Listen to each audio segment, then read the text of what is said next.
প্রিয় দর্শক, আপনি জেনে অবাক হবেন যে বিচিত্র এ পৃথিবী, বিচিত্রতার কারবার। বিশেষ করে এটি অবাক হওয়ারই কথা, কারণ নিয়নেরও জাদুঘর আছে। এটি 1953 সাল, যখন স্টালিন মারা যান, তখনকার সামাজিক সাংস্কৃতিক এর এক অবয়ব, যেটি পরিণত হয়েছিল নিওনাইজেশনের যুগ। পুলিশ শহরের নিয়ন মিউজিয়াম অদ্ভুত কমনীয়, যা রাষ্ট্রীয় কর্মসূচির অধীনে সংরক্ষিত ও প্রদর্শিত হয়। জাদুঘরে শত শত নিয়ন চিহ্ন রয়েছে, যা 1950 সাল থেকে 1970-এর দশক পর্যন্ত পোল্যান্ড জুড়ে বিস্তৃতি হয়েছিল। সরকারি রাষ্ট্রীয় বিজ্ঞাপন সংস্থা রেকলেমে দ্বারা কমিশন ও ইনস্টল করা হয়। সাইনগুলি সাংস্কৃতিক এবং নাইট লাইফের ভেন্যুগুলির পাশাপাশি এটি ভোক্তা সংস্কৃতির প্রচারে ও ডিজাইন করা হয়েছিল।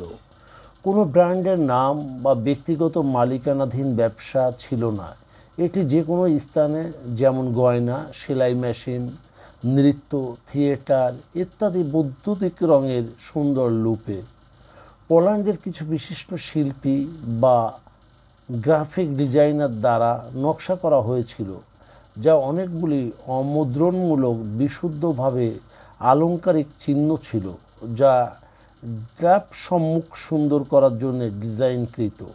এই নিয়নে পলিশ শহরের রাস্তাগুলি এক বিশিষ্টময় হয়ে ওঠে এবং লোকেদের কাছে ল্যান্ডমার্ক হিসেবে কাজ করে।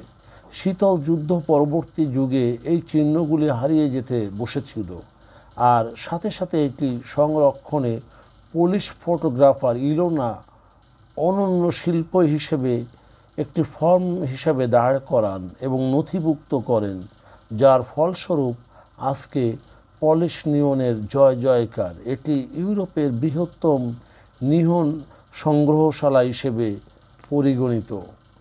প্রিয় দর্শক, আমাদের এই নিয়নের তথ্য গল্প যদি আপনার ভালো লাগে, তাহলে আমাদের শেয়ার ও লাইক দিন।